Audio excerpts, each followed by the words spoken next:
ఆంధ్ర పోలీసుల మీద high court serious అయింది. రాష్ట్రంలో పౌరుల అక్రమ నిర్బంధానికి సంబంధించి అక్రమ నిర్బంధాల విషయంలో వాస్తవాలను రూఢీ చేసుకునేందుకు ఆయా పోలీస్ స్టేషన్లో ఉన్న సీసీటీవీ ఫుటేజ్లను సమర్పించాలని మేము ఎప్పుడు ఆదేశించిన పోలీసులు ఏవో కుంటి సాకులు చెప్తున్నారు. సీసీటీవీ ఫుటేజ్ సమర్పించకుండా కోర్టును తప్పుదోవ పట్టించేందుకు ప్రయత్నిస్తున్నారు.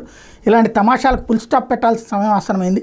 ఈ విషయంలో పోలీసులు గట్టి సందేశం పంపుతాను, లేని పక్షంలో ఇట్లాంటి తమాషాలు కొనసాగుతూనే ఉంటాయంటూ హైకోర్టు ఆగ్రహం వ్యక్తం చేసింది.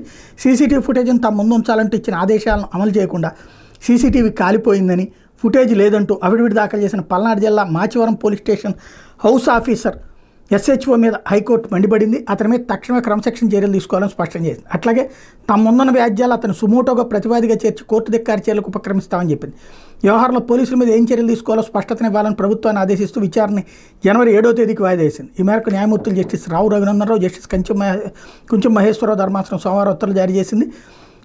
ఏదైతే నిన్ననే మనం అనుకున్నటువంటి విధంగా మాచివరానికి సంబంధించినటువంటి కేసుకు సంబంధించినటువంటి ఇష్యూ ఏది అక్కడ మాచివరంలో ఉన్నటువంటి ఒక అతన్ని వైఎస్ఆర్ కాంగ్రెస్ పార్టీ సంబంధించిన సింపథైజర్ని ఒక అతన్ని అరెస్ట్ చేస్తే ఆ తర్వాత అతని బ్రదర్ పెట్టినటువంటి కేసు ఆధారంగా 3వ తారీఖు అరెస్ట్ చేసి 7వ తారీఖు దాకా కొట్టారు. అతన్ని 7వ తారీఖున అరెస్ట్ చూపెట్టారు. అది కూడా మేము కోర్టును అప్రోచ్ అయ్యాక అంటే ఆ 4 రోజులు సీసీటీవీ ఫుటేజ్ ఇవ్వమంటే అది కాలిపోయింది అని చెప్పేసి చెప్పినటువంటి నేపథ్యంలో ఈ ఆగ్రహం కోర్టు సీసీటీవీ ఫుటేజ్ని అడగగానే మిస్టీరియస్గా సీసీటీవీ ఫుటేజ్ కనిపించకుండా పోతుంది.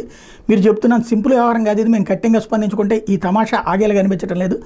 ఎస్హెచ్ఓ మీద శాఖాపరమైన చర్యలు తీసుకోవాలి, లేదా మా ఆదేశాల మేరకు సీసీటీవీ ఫుటేజ్ను కోర్టుకు సమర్పించడం సుమోటోగా కోర్టు ధిక్కార చర్యలు చేపట్టాలి. సుప్రీంకోర్టు తీర్పు ప్రకారం పోలీస్ స్టేషన్లో సీసీటీవీలను సక్రమంగా నిర్వహించాల్సిన బాధ్యత ఎస్హెచ్ఓ మీద ఉంది. సీసీటీవీ పని చేయకుండా దాన్ని రిపేర్ చేయించాల్సిన బాధ్యత కూడా అతని మీదనే ఉంటుంది. ఎస్హెచ్ఓపై ఎందుకు చర్యలు ఆదేశించకూడదో చెప్పండి అంటూ ప్రభుత్వానికి ధర్మాసనం స్పష్టం చేసింది.